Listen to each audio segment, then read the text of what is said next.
I needed a job after the thing because no one would hire me. So this came along and I took the job. And it turned out better than it had any right to.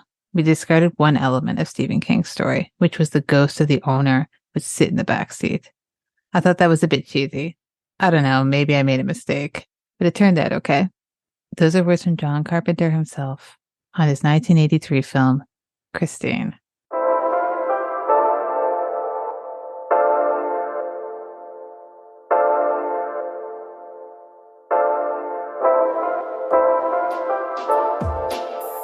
Seeing Pieces in Movies is a podcast where each month I focus on the works of a different director or cinematographer.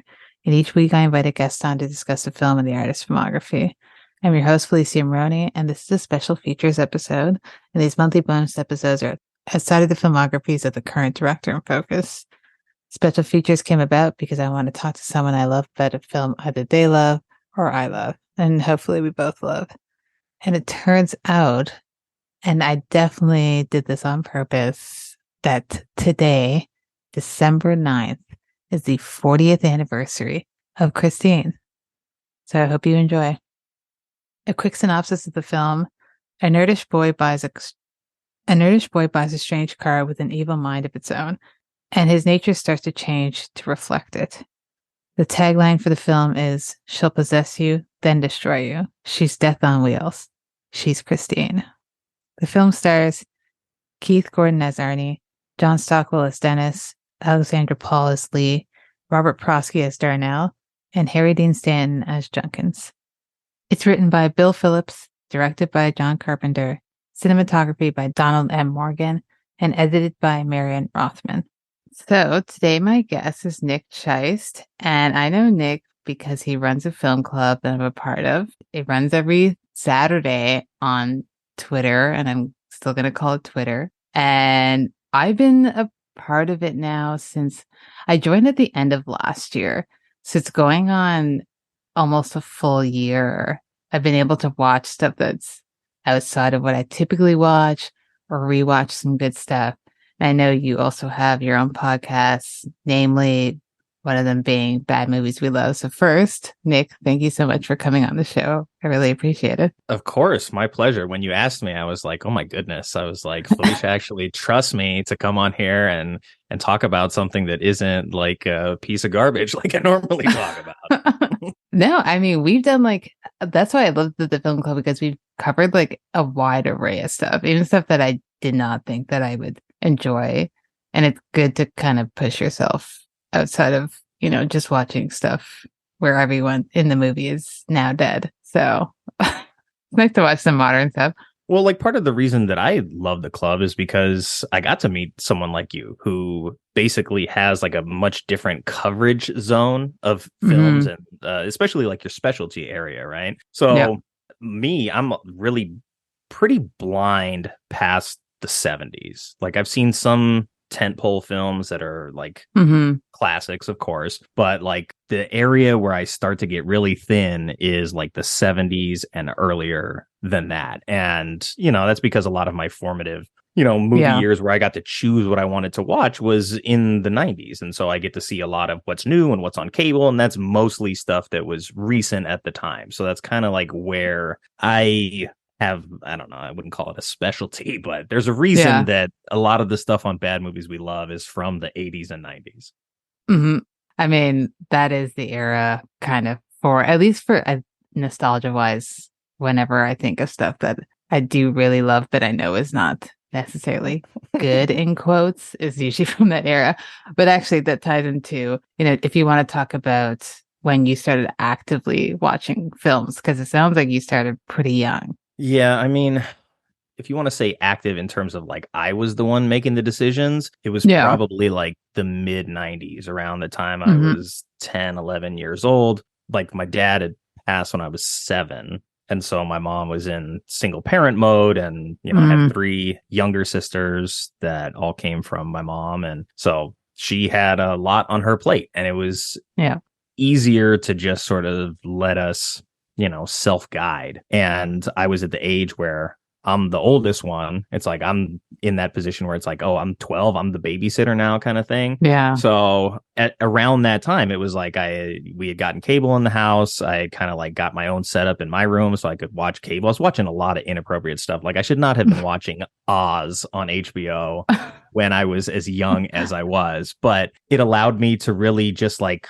find a desire to watch stuff that was like very adult when I was very young. So at the time that I was growing up, like among my other friends, like their tastes were dialed down in terms of like, you know, adult stuff. So I would say probably, yeah, around the mid 90s, that was when I started making my own decisions. And I was just talking to Vanya about this the other day in that Gattaca was a movie that we went to go see in theaters in 97 for my sister's birthday. So it released sometime in October of 97. And it was like my sisters and her friends, and they were hating it and they just left. And so I was like, I am interested. I want to stay. And I stayed, and my mom came and picked me up later. And Gattaca is like my favorite movie. So, oh, wow. You know, it was something like that. But I was like 13 years old at that time, being like, this is something I'm interested in. I don't want to leave just because they don't care. And yeah, so ever since then, it's been like stuff like that and a lot of bad stuff in between. But hey, we need, you know, that duality in life. We do. So today we're talking about Christine, the 1983. Yeah.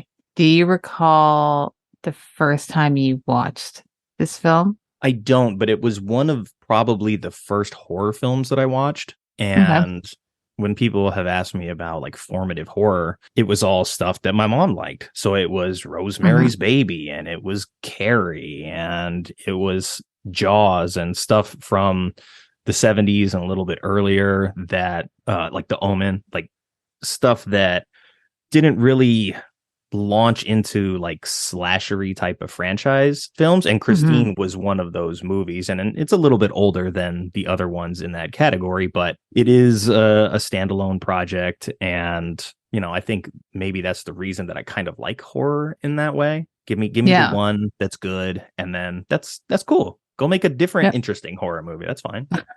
Exactly. We don't need like 7 Christines. Right. You know? I mean, would I watch them all? Yes, of course. Am I going to watch the new one that's in development? Begrudgingly, but yes, probably. Yeah, I did hear about that. We'll see how it goes. In the right hands, it can be done well. If they try to reinvent the wheel, so to speak, I'm not as confident, but the right person that loves the original, that understands the source material, that is a fan of Carpenter and what he was doing at the time, I think there is room to make a second one. And, you know, you just can't try to be the first one. And then, exactly. Then you'll have a chance. That's exactly how I feel. It's interesting because you say, you know, this is something that your mom liked too. And I definitely watched this a lot as a kid because my mom loved this, and she loved all the Stephen King adaptations. Like we used to watch this, Firestarter, Carrie a lot. Oh yeah, Firestarter. That's another one. Yeah, Firestarter for some reason was a huge one in our house. We used to watch. We had the VHS. We used to watch it a lot.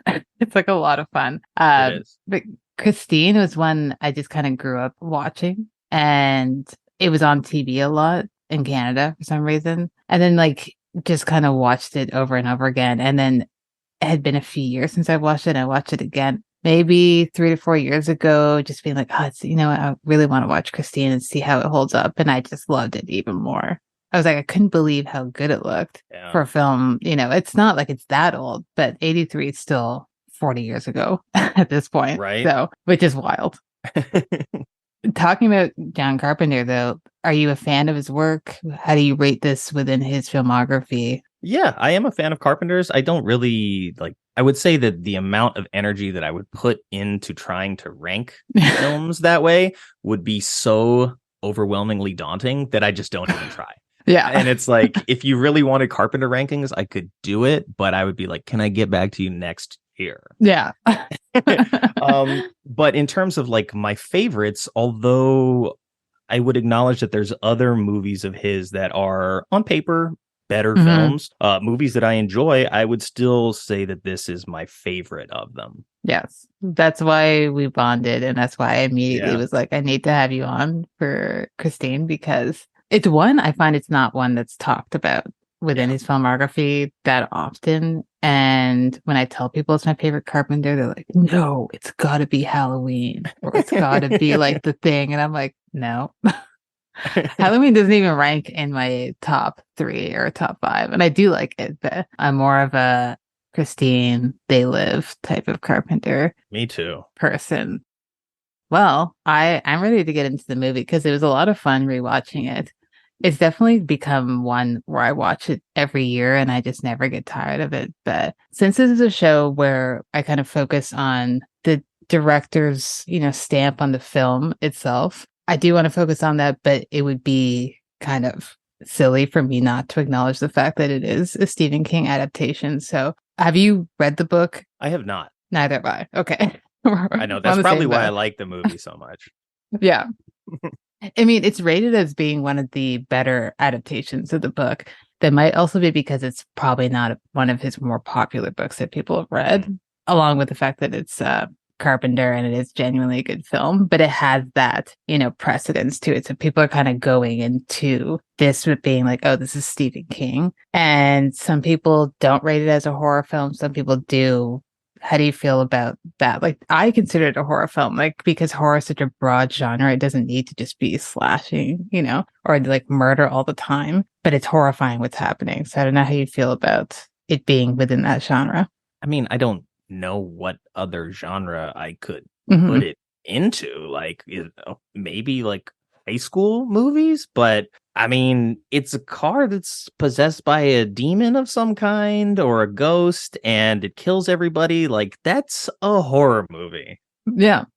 That's what it's weird when I hear people are like, oh, I don't know, if that's really a horror film. I'm like, just because there's not people dying every second doesn't mean it's not horrifying. Like I said, I grew up watching this movie. So if there's like a car parked, if you're in like a parking lot and there's like cars like obviously parked and then you walk in between, I'm always like, this car is going to Christine me. So I got to go behind it. Like, it's just a thing that my siblings and I would say, but like the car is going to Christine you if you don't, move out of its way.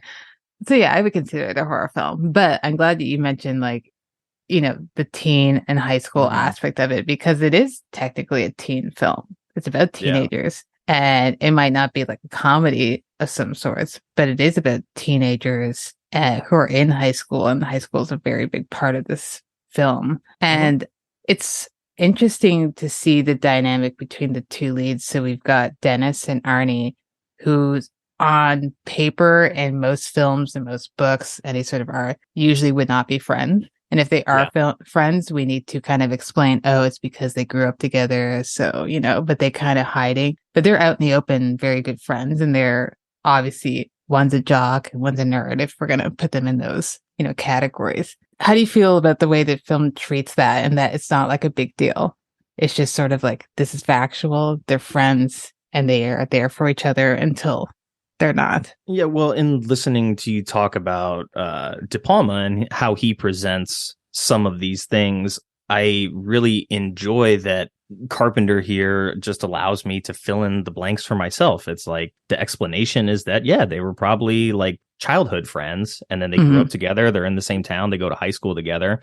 And you write a jock character who is very atypical jock for the time. I mean, like, sure, he plays football, he's the good looking kid, he's got the cheerleader girlfriend and all that stuff, but everything else about him is very much dialed down away from that. And it's one of my favorite things about this movie. And in thinking about it for preparation, I was like, this is like if Carpenter and King got together to make a John Hughes movie. Yeah. And I don't know, I kind of love that about it. And I love that they have this friendship that enables the turn that we get in this film, because otherwise, like, it's not effective if the jock guy is just a douchebag.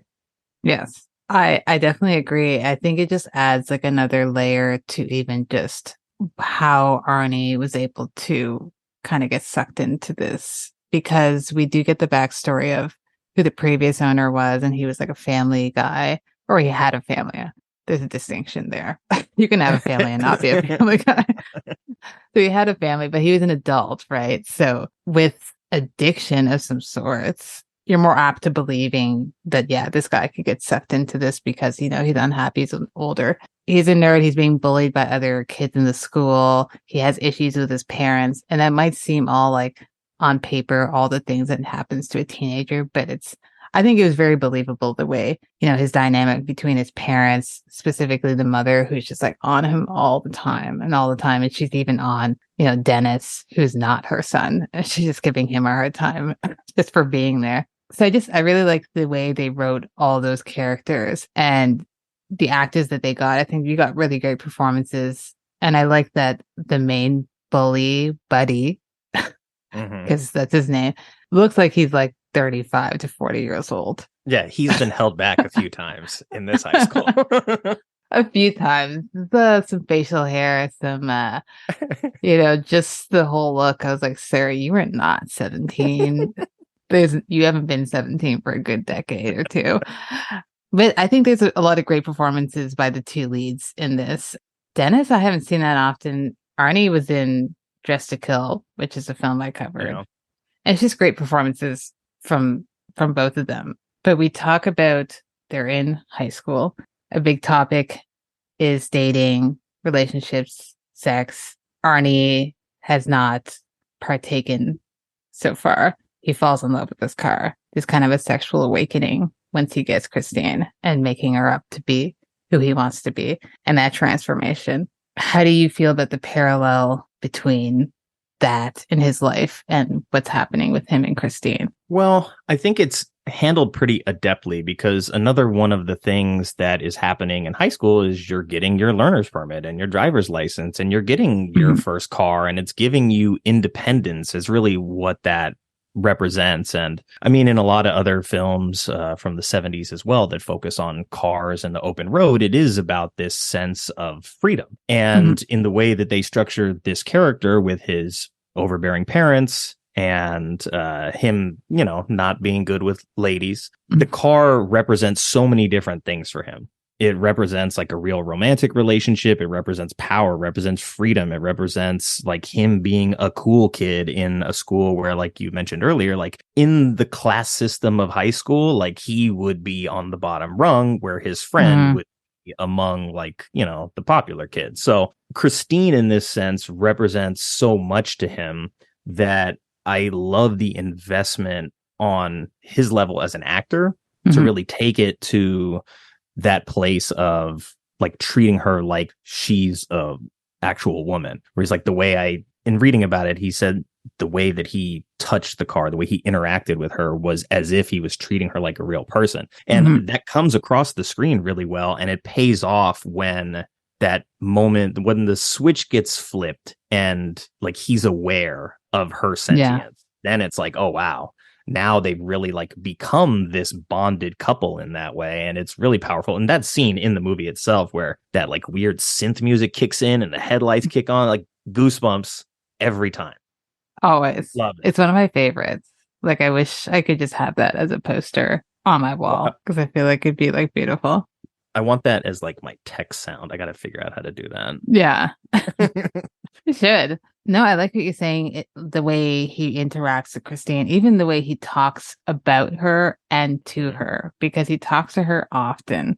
There's that scene when after he has a girlfriend at this point. Once he gets Christine, he gets confidence. He's got a girlfriend who's the new girl in school who is, don't know if it's because she's new that everyone wants her or what the deal is. She's a very attractive woman, despite the fact that I will say the wardrobe they gave her was horrendous. It really upsets me every time I see. I'm like, what is this sock long short combo that she's always wearing? It really pisses me off. I'm like, are they trying to make her seem like a nerd? Because this is just not working here. But he's got a girlfriend. They're at a drive-in, as kids did back in the day. Go to drive-in movies to make out. She's sensing there's a vibe with Christine, and it makes her uncomfortable. She doesn't want to be in this car. And Christine tries to kill her, tries to choke her.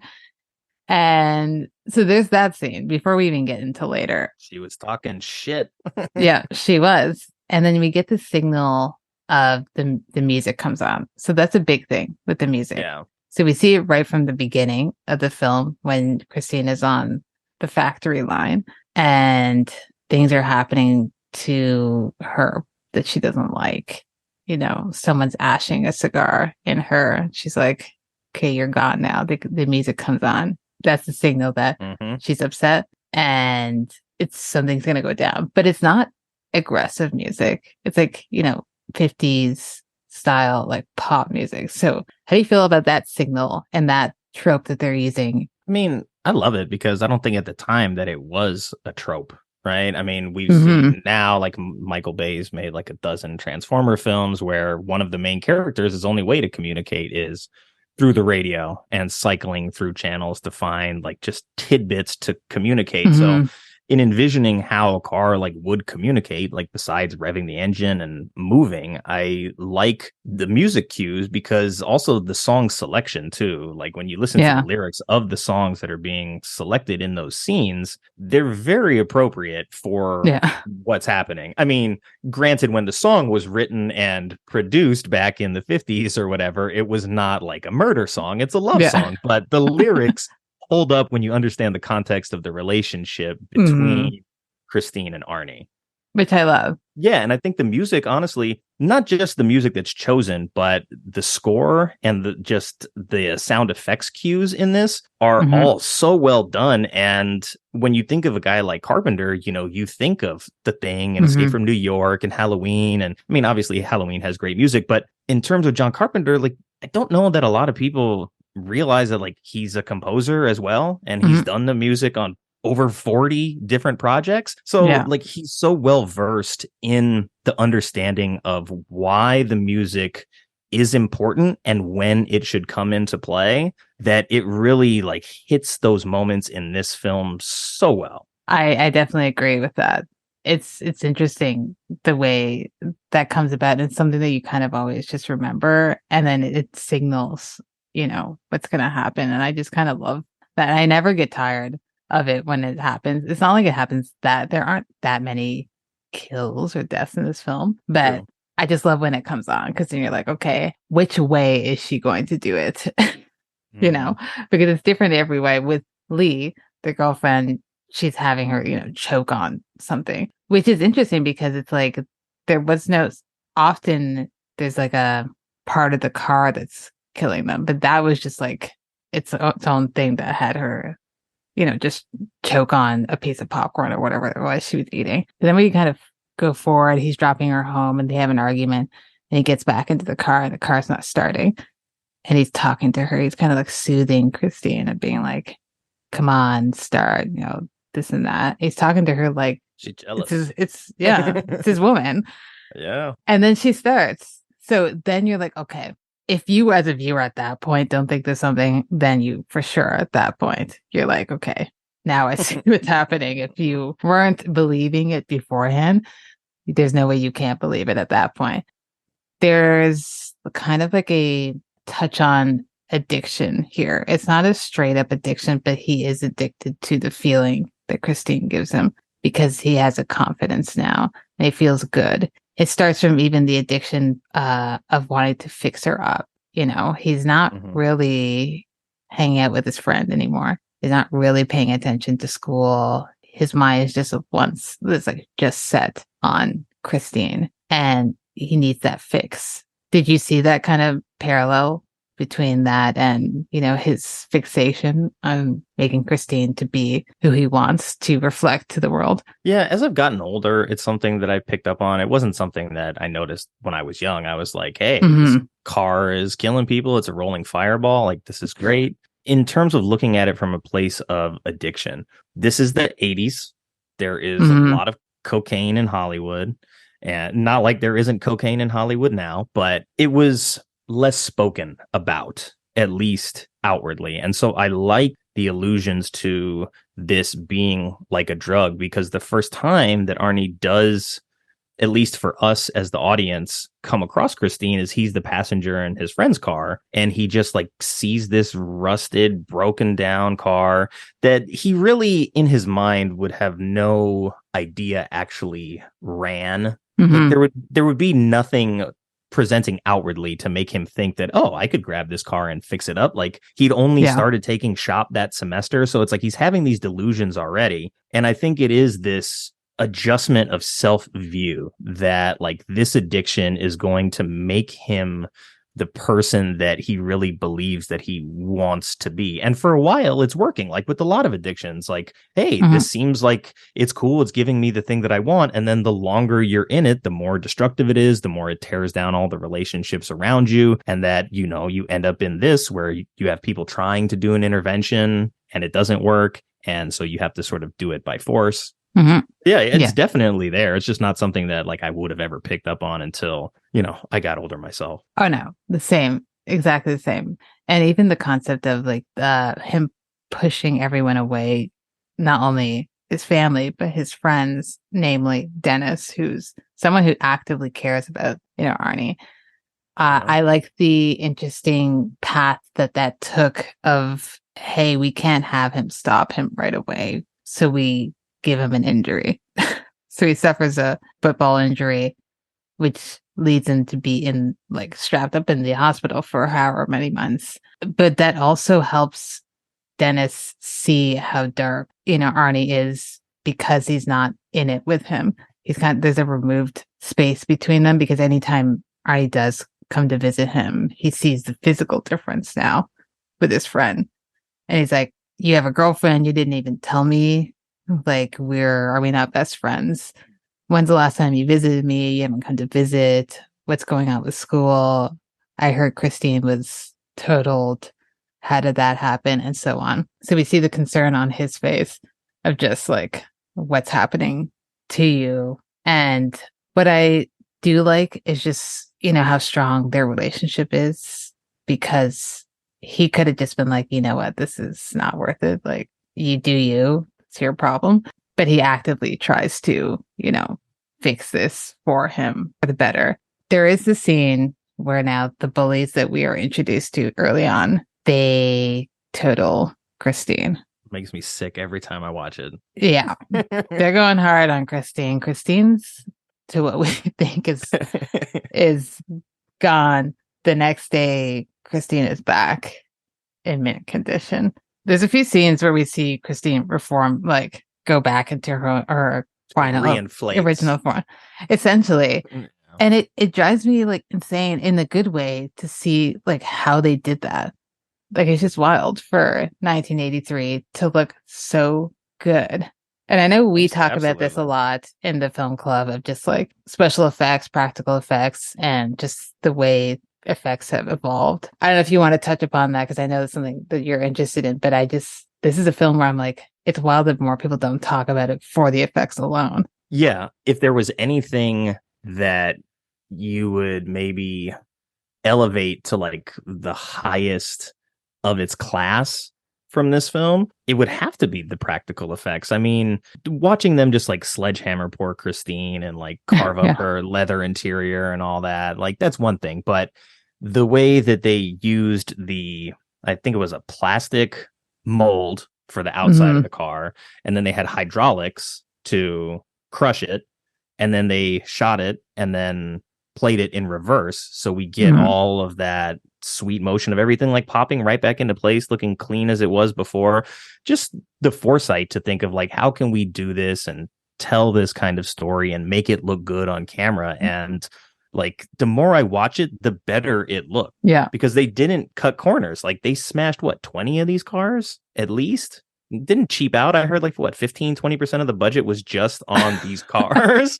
So Carpenter knew like where his bread was going to be buttered in this movie and didn't cheap out in finding a way to make that work, and it pays off big time. Well, exactly. It's like well worth whatever the cost was for that alone, because even if the rest of the movie wasn't good, I would still remember it for those scenes where you're like, that's insane that they were able to do that. It's just also a nice added bonus that it's surrounded by a legit movie. Yeah.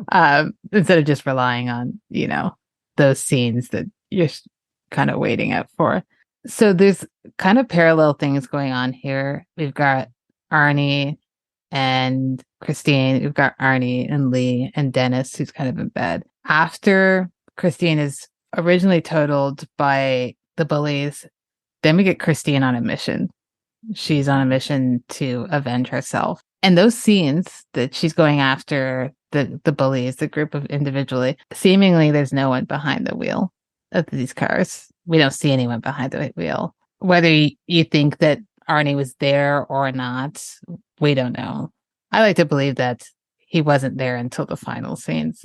Yeah. But that's up to interpretation there. It has some of the best, the bully scenes are probably some of the best killing scenes in the film. You know, we get the one where Christine kind of crushes herself through to get the guy in that little, I don't know what you would call it. I guess it's kind of where it's you like a loading dock, put a maybe? truck. Yeah, a loading dock. Not very wide for a loading dock, though. No, it's not. If Christine can, I'm like, what kind of truck is fitting in there? If this, it's like Christine's not that big. And yeah, I have to refer to her as Christine. She's not just a car because I don't want her haunting me. But then I think the most famous one is when Christine goes through and the gas station catches on fire and she's just driving on fire on that dark road. Gorgeous. Yeah, it kind of reminds me of like Lost Highway too, just that going down the road, which I'm sure, I don't know, Lynch saw this. It was inspired by, you know, just the dark road and Buddy running along. Do you have a favorite scene involving Christine going after a prey? I mean, I'm a huge fan of like real pyrotechnics in film. So that scene is great. And I think when we went to see it in theaters, it was Kristen's first time seeing it. I could have sworn we had watched it another time, but she was like, no, I didn't watch it. So I'm like, okay, well, we're going to go anyway. So you'll get a chance. And in that moment, like when we walked out of the theater, she was like, wow, how did they like do that with the fire on the cars? Like that car's really on fire is how they did it. Like they covered in some sort of like flammable jelly. They lit it on fire and then they just drove it down the dark street. So I loved that they just took the time and the care to like really put that in there. And I'm also a big fan of the Ghost Rider character from Marvel Comics, and whichever iteration of Ghost Rider it is, whatever he's riding turns on fire. So it's like it hits a real nice sweet spot for me. But so the scene where she rebuilds herself in the garage is not a kill scene, but that's probably my favorite of them. And then the one where she does smash herself to narrow herself down to squash that guy, because you get this moment where he's terrified, she's chasing him, and then it's like, okay, we've come to a standstill. I'm safe, even though this crazy car is trying to kill me. Yeah. And then you see that Christine is not afraid at all of causing herself physical harm in order to do what needs to be done. And so, like, as she's inching closer in that moment, too, it's like the realization for him that, oh, wow, I'm just going to die here now because this car is insane. Well, they say that his, legs were pinned to the wall and he was essentially cut in half. She's mean. Yeah. Something that you mentioned, I really liked that you said that Christine can see him and we can tell that Christine is on the hunt. And it's weird because we get a lot of shots of Christine kind of head on, and the use of headlights along with the use of music gives her a kind of facial expressions. Yeah. And a personality that we can kind of follow along with, which I find interesting. It's just like another layer. And I think to me, why Carpenter is just so meticulous with everything he does, like there's purpose to everything that he's doing. And you're talking about even the pyrotechnics, like that's something I'm sure also cost a lot of money, and there had to be someone in that car driving it. So like, that's just like another layer of being like, yeah, we're just going to do it because why wouldn't we do it?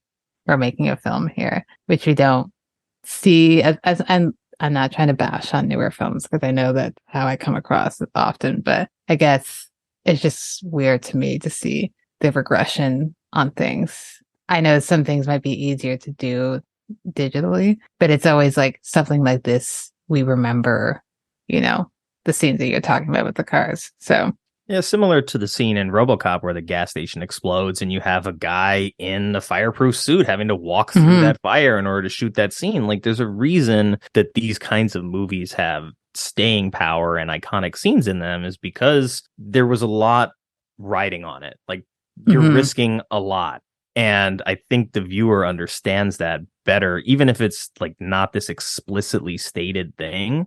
Watching something done practically gives you an appreciation for it, even if you can't quite put the words to why that is. I mean, that's why I've been watching it for the past, who knows, at least 20 years of my life, and definitely plan on keep watching it. There's someone I want to talk about. I've been kind of keeping it towards the end of the conversation. I want to talk about Harry Dean Stanton because you have to. I am not surprised. I mean, I'm sure I've said it on the show before. He's my all-time favorite actor. Yes, and that is above Burt Lancaster if I have to rank them. Wow. But where is he in your hierarchy of husbands? Harry Dean? Yeah. Is he number one? I don't know. It's sometimes with certain men I like them. It's more of a respect thing as opposed to I mean, I would have married him if he asked, but like it's a different type of love than for like Burt Lancaster. But he's still a husband. He's just someone who, anytime he shows up in a film, and the same with this, where you're like, okay, things are getting good. And it's weird because he doesn't show up until an hour into this movie. And if you were either anticipating because you watched this movie knowing he was in it, or you saw his name in the opening credits, you're like, wait a minute, where is Harry Dean? And it's the timestamp's an hour in, which makes sense because he plays a cop, right? We don't need the cops before this because nothing has happened that would merit the cops coming in to the film. And he does such a great job with the minimal amount of screen time that he's given. You know, he's very straight to the point, but he lets the audience know and already know that, hey, I know what's happening. I just need to prove it. And you're going to slip up because you're a teenager and you got a lot of pent up anger. So the movie's only like an hour and 40. So we've got like 40 minutes of like, now it's turned into, you know, there's actual crimes and there's now sort of like a detective story going on. How do you feel about that? There is like a slight shift in tone there where you're like, oh, now there's like another sense of, you know, impending danger here. That's not just Arnie's let loose or Christine's let loose. Now it's like the law's involved and what's going to happen here. I will say that it didn't bother me a lot when I was younger, but looking that this is a movie that like the Metascore is 57, it's got a 6.7 on IMDb. So like respectable, but also pretty close to being in the wheelhouse for bad movies we love. And I would say if there's one thing that this movie does that maybe is a fumble, would be that Harry Dean Stanton is not in it nearly enough. He's too good to sort of be passive in the way that he is. And even if you just move up the timeline where like the first Christine kill happens and it's not an hour in and you just make the back half of the movie. I mean, this is almost a 2-hour movie. You could do a first and second half that way. And you have him investigating more and sort of like tightening the thumb screws on Arnie and putting more pressure on him, which is in turn like driving him more insane, which doesn't really ever happen. It's kind of like a wink and a nod of like, look, kid, I know you did this. You look guilty as hell. I can't quite prove it yet, but it's pretty obvious that it's you. Yeah.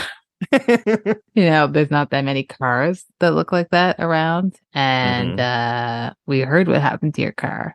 It seems to be in pristine condition. And they even go down to the fact that, like, hey, this paint basically does not exist anymore. Yeah, so he's clearly done his homework before interviewing the kid, which is great because it lets you know that like he's a good cop. He's already done his research before getting to the point where he's going to approach the person that he really believes is the culprit. So there's like so much texture in his character and his delivery. And like you said, his screen presence is just so amazing that I selfishly want him to be a lot more involved than he actually is. And it doesn't play out that way, but at its core, it really is the story of like these two friends and Christine. So it needs to come down to them in that way, at least. Yeah. I mean, I will always ask for more Harry Dean. And I do agree with like, maybe if a different actor had portrayed this character, you would just be like, okay, I don't really care about the cop. But at this point in Harry Dean's career, this is actually just a year before Paris, Texas, but he's still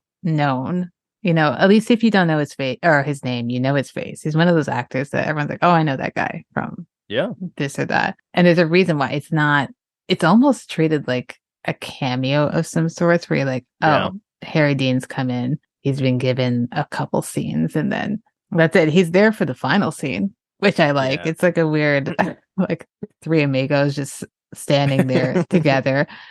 But yeah, I will always be more into, more Harry Dean. I guess, is there anything else before the final scene that you wanted to chat about? I mean, yeah, I'd just say like having just watched it, like it Mm-hmm. doesn't feel like it's 2 hours.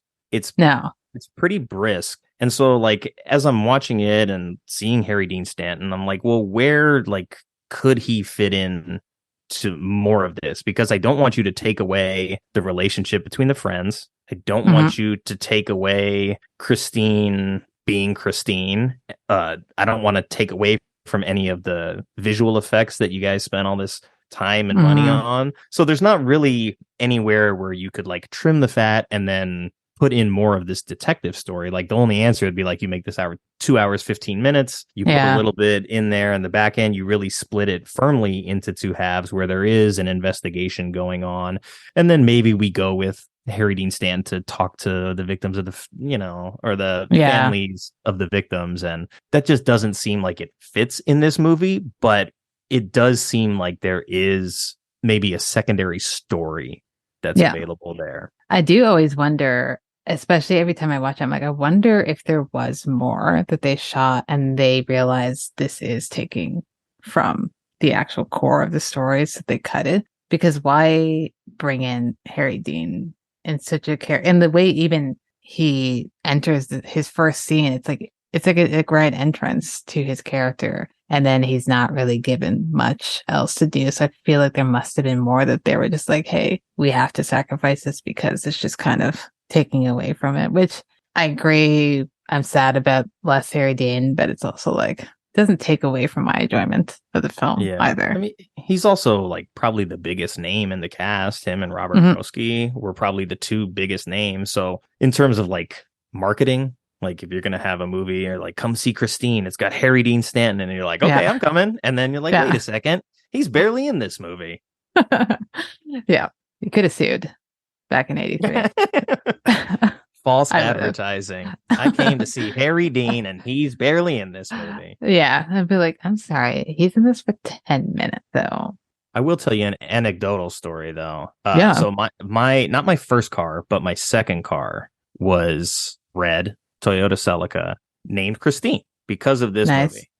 And when she finally found the end of her road, like she's like 16 years old and leaking, and she doesn't repair herself like she does in the movie. So, but I've stayed with red cars.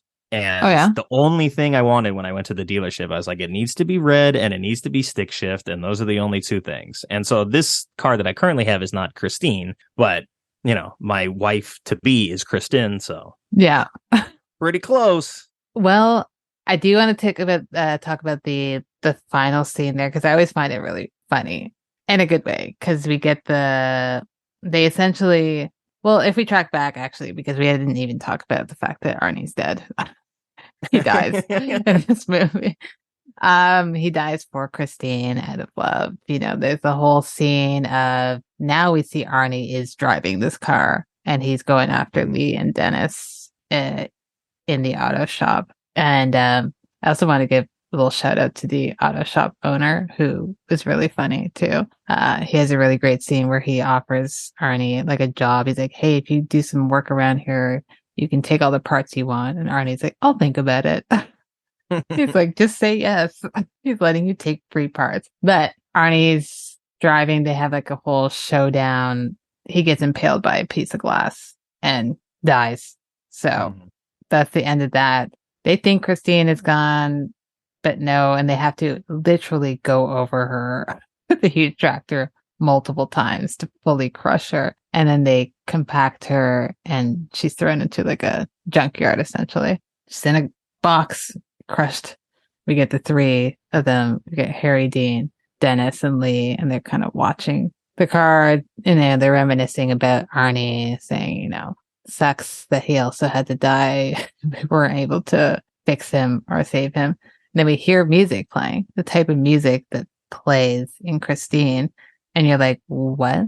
And it's a guy walking by in a jukebox, which I love. I love Gives that them kind of all like jokey. brief PTSD. Yeah. Mhm. Which is fun. But then the final scene, just before the credits, we see a piece of Christine moving. Do you think it's just for the end of the movie? Do you think Christine's still alive? Do you think she Damn can right she reform is. herself? She's Yeah. gonna. Yeah, absolutely. Just give her some time. She'll deal with it eventually. Yeah. Because it's like I view Christine as like a predator, but she's Mhm. also a parasite in the way that like if she doesn't have a bond with somebody, she can't function in the way that she needs to. That's why she's sitting outside this guy's house. Like she's got no motivation. She's like Mhm. not keeping herself up, but she's not all shiny and brand new sitting in this guy's driveway. She's like covered in dirt and leaves and probably cobwebs growing all over her. So it's not until she develops that bond with somebody that Mhm. she becomes this other thing. But she is kind of like this otherworldly entity where Yeah. there is no story of like how she got possessed or a demon came up from hell and was going to possess a person and then ended up in this car's engine. And like, there's none of that. So you just have to sort of appreciate what we're actually given. And in that, I'm Mhm. like, yeah, she's just this thing. Like the form that this being decided to take was this gorgeous 1958 Plymouth Fury. And I love that first scene where they introduce her to that factory color was that beige that all the other ones are. And then she just Yes. rolls up on the assembly line, just shining. And some guy touched her wrong. She chops his fingers off. Christine's So a feminist. So she is like, she's big time feminist. This is one of the earliest feminist works. no, yeah. I like that scene too, where it's like no one questions why there's this random red car on the line with all the other ones. But yeah, there's a scene that final scene where you see like a part of her moving reminded me, even though, you know, the two characters are polar opposites, but it reminded me of the Iron Giant. I don't know if Yeah. you've seen that.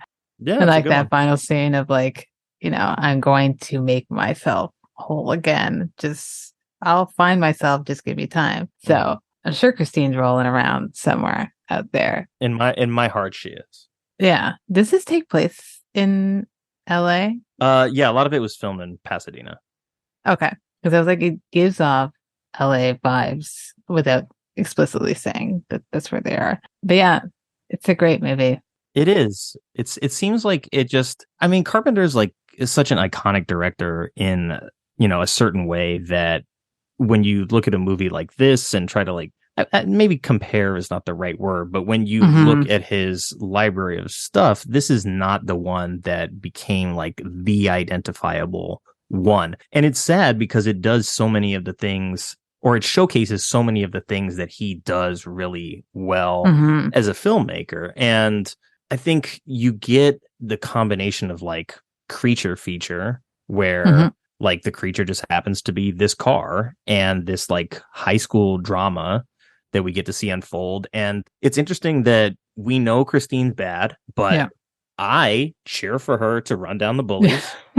Because he does such a good job of making us dislike the bullies. It's like, it'd be one thing if he's getting teased and shoved in a locker, but this dude whipped out a knife on him. Like the first time we meet him, he's like, I will kill you. And so he makes the threat very apparent, very tangible, and worth Christine's effort to fight for her man, I guess, in this case. Yeah. And I love that about this movie because even when we know she's bad, like back to the addiction thing, like we know she's bad. We know she's bad for him. We know she's evil. But guess what? Like I want to see her do the evil thing. And when I'm seeing her get smashed up, I'm sad. That moment where Artie first goes into the garage after Christine got smashed, like the feeling that I have in my stomach when he sees the car destroyed, like after he put all that work into it, I'm like, oh my God, that I feel that every time. And so I'm like, yeah, when she rebuilds herself and she wants to go run these assholes down, I'm like, go get them. Yeah. I'm here for it. Yeah. I mean, that guy was definitely going to commit a crime. I'm sure he's already committed crimes, but he was going to commit a murder anyway. So he's hiding out in high school. Yeah. Yeah. He's 21 Jump Street, except he's a murderer. Yeah, so it points back to this like thing of like, we know that the addictive thing is bad for us, yet we still like the addiction part of it anyway. So I think, you know, it's kind of poetic in that way too. I mean, there's just so much craft behind this film. And like we've been saying, it's kind of sad that it's not more widely viewed or talked about. And whenever I mention it to people and say, oh man, I love Christine, they're like, oh, is that the movie with the car that kills people? They just kind of think it's silly, which on paper, that concept is kind of silly. It's more the execution of it. And the fact that, hey, it's like, this is a Stephen King novel that they're adapting it from. It allows you to suspend your disbelief because you're like, you got that in the back of your mind being like, okay, I know what Stephen King's deal is. He likes to make things that are, something like a car killing people. That sounds very Stephen King like. And I just think that Carpenter was really knocked it out of the park. Even someone like, Carpenter, De Palma, where they like, I think they truly understand the source material and they're like, this is how I can elevate it or put it into my own words. Because I haven't read that much Stephen King. I don't love his style of writing as much, but like I love the stories. And I think that's why they make for great films, because other people can do better things with it. Not always that someone like Carpenter clearly did. Not that I've read the book, but I'm sure it's a little bit better, at least on par with it. And there's just so much craft behind it instead of just making it like a schlocky film, which would have been fine too. But it's like, this is the reason why we're talking about it today. And I think it maybe in a lot of people's minds falls in between being something that is schlocky because of the idea behind it. Mm-hmm. And so it's like, you really don't know what to make of it. And that would make sense when someone's like, well, like, I don't look at it as a horror film. I mean, obviously we do, but it makes sense that someone would be like, well, I don't understand like how a movie about a killer car like would be like a real horror film, and this movie is a real horror film. And a lot of the stuff that's horrifying isn't even necessarily the stuff about the car. It's more about this character's descent into madness that is terrifying, and the car being the catalyst for that. Mm-hmm. And I think what helps that also is getting that backstory of the previous owner. And that's not even like the original owner of Christine, the previous owner, who we kind of touched upon the fact that he had a family. And when Arnie finds this car, it's his brother has the car now because previous owner committed suicide in the car. Mm-hmm. Prior to that, his wife had done that.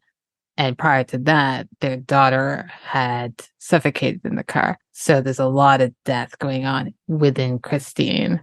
And then we get the same that happens to multiple people, but also Arnie as well. Even though he dies a little bit outside of her, but it's through, a piece of her glass. Yeah. That's the only way. He goes through the windshield, right? Yeah, exactly. And then the auto shop owner even says, like, when he first brings in the car, he's like, oh, I knew a guy who used to have a car like that, killed himself. And he's like, oh, so he knew the brother. Mm-hmm. And so to me, like, you're telling me this story of a car that we start in 1957, 58, where it's coming off the assembly line. And then I think the movie takes place 77 to 78 or 78, 79. So it's 20 years down the line where this car is officially a classic. But, has it had more deaths under its belt than just the previous owner that we know about? It seems like that is the case. Yeah, maybe they'll tackle that in the remake. Yeah, it's like I of course approach it with trepidation, but I like that at the end of this movie, like, if there is no killing her in that way, right? You did everything you could. You tried to run her over with a tank. I mean, it's a bulldozer, but yeah.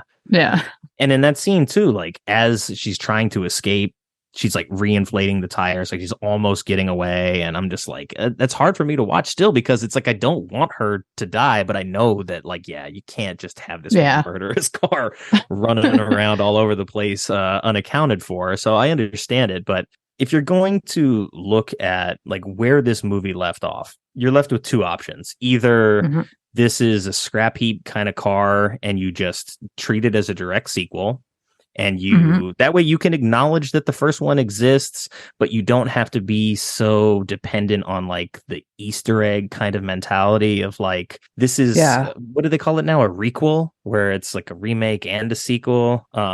So like, if you're not so dependent on having to sort of spend a lot of your time and creativity drawing back to the first one, and you can just make this a sequel this far down the line. I mean, you're removed enough 40 years now where this car is like even older, more of a classic than it ever was before. Obviously, the mileage does not matter.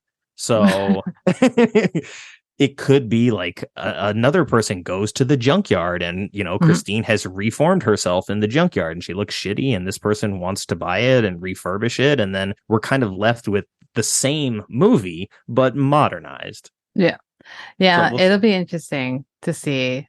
It's one of those where I'm like, they could, you know, it could be okay. We'll see. It's tricky also following in the footsteps of Carpenter, as we've seen. Yeah. Is there someone that you would trust to handle it?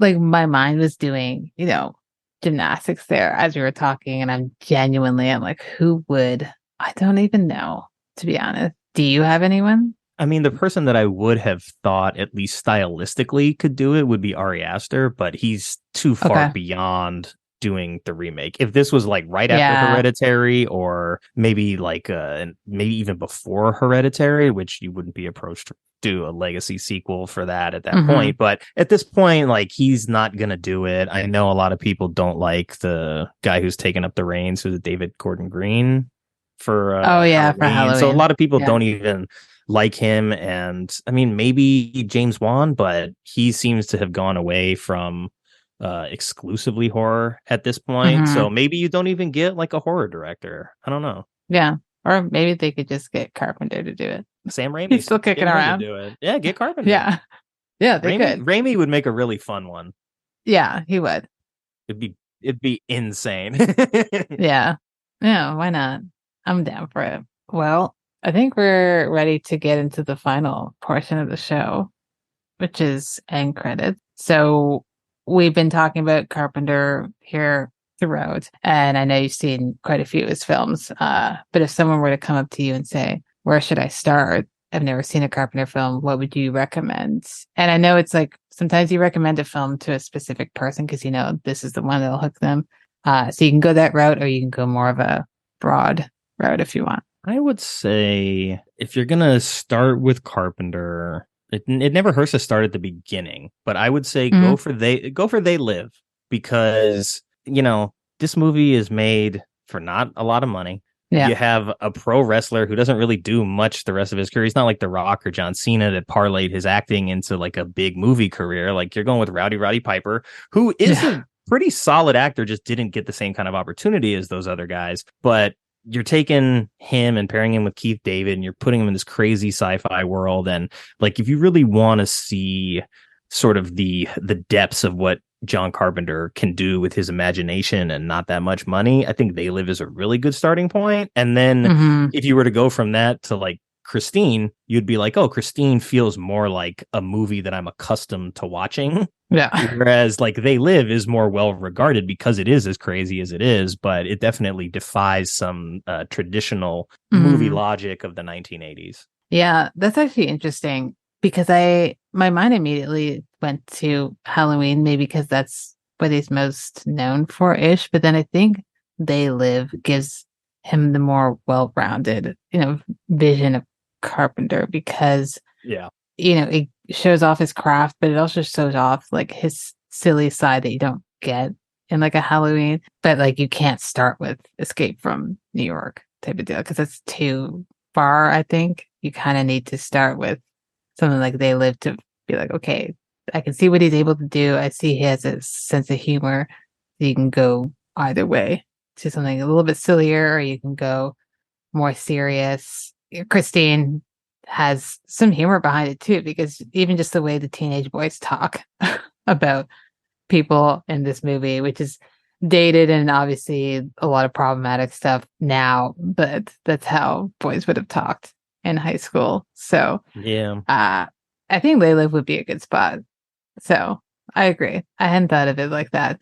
Yeah, and I mean, like I'm a big fan of his vampires as well, even though that's like way low on the totem pole amongst most people in Carpenter movies. But I also I enjoy Ghost of Mars. So it's like you can really see him having these sort of like big ideas and these crazy ideas and tempering those ideas with humor, with balance, with good performances.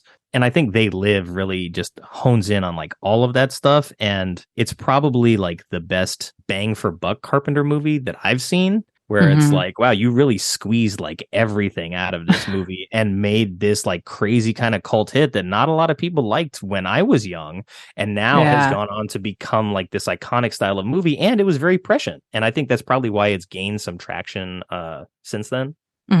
Yeah, I did hear that a lot of people didn't like it. And it seems to, in the last few years, gotten like a huge, cult status. I'm a huge fan of double bills. So this is usually my favorite question in a show. If you're pairing this film with another film, and you can pick more than one. Okay. But, oh yeah, no one ever gives me one. And I never have just one. But what film or films are you picking to pair this one with, and what's the rationale behind the pairing? Well, I would say the easy answer is The Car from 1977. It's not too far removed from this. It also has a demonic car that's hunting people. This is Elliot Silverstein, James Brolin's in the lead, and this is more of like a Western featuring the car. But I think that's the easy answer for me. Something a little bit in the same vein would be Duel, which I think is 1971, which is a movie that I love. It's another, movie that my mom showed to me. It's Spielberg's first movie, but it's a made for TV movie. And I talked to Donald about this on his show, it seems like a really long time ago at this point, but you really see like the structure that would become Jaws. And so I really love that about it. And it does hone in on some of this mentality of like the freedom of having a car and the open road in front of you is like the ultimate American freedom, because wide open spaces, and then to have that interrupted by this car that is kind of like an entity as well. We never really like meet the driver of the truck that is in Duel. Like we see his arm out the window, but really it's like its own thing at that point. So it hones in on a couple of those things. And then if you really want to get weird, do like Titan, and then you'll really see like, the depths of car on human romance. You may be mad at me after watching it, but I haven't seen that one yet. I did see your other one, Raw, but that one, I don't know why I meant to see it and I haven't gotten around to it. I eventually will. Duel was on my list too, because it's my second favorite Spielberg. After Jaws, because I'm a big Jaws head. Me too. Duel, I love that movie. And I immediately was like, this would be the best. For me, that's like the best night ever, watching Christine and Duel. I'd be like, yeah. Like it's the stress that is involved in both those movies, but especially Duel. Like the first time I watched it, I was full blown stressed out the whole time. And I was like, I don't know what's going to happen here. It's very good. And it's like an underseen Spielberg, obviously, because, it's his first, but very good. Seems like Spielberg does know how to make some movies. I don't know if anyone knows that, but just it's a pretty good director. Just a couple under his belt.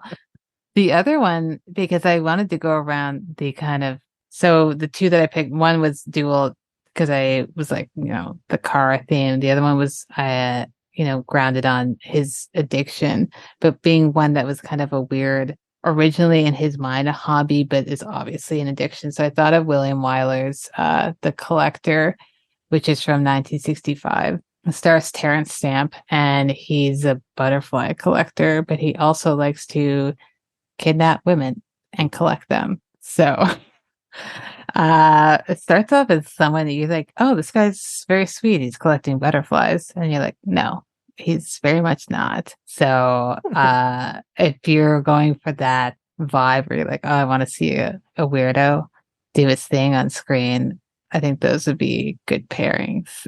Okay. For your I have night. not seen that. I'll have to check that out. I think you'd like it. It's interesting. It's not my favorite William Wyler, but it's interesting to see what he did with it. And it's got a very young Terrence Stamp in that. I really like Terrence Stamp, so it's a big plus. Yeah. So then there you go. Well, Nick, thank you so much for coming on to talk about Christine. I really appreciate it. Oh, thank you. I was so nervous. I was like, oh, wow, I'm bringing my lowbrow humor and sensibilities to this show that focuses so much on classic films and excellent filmmakers. Hey, I mean, this is an excellent film. So, I agree. Seeing Faces in Movies is an official podcast of the Royal Film Club. It's hosted and edited by Felicia and intro music by Lamar Walker.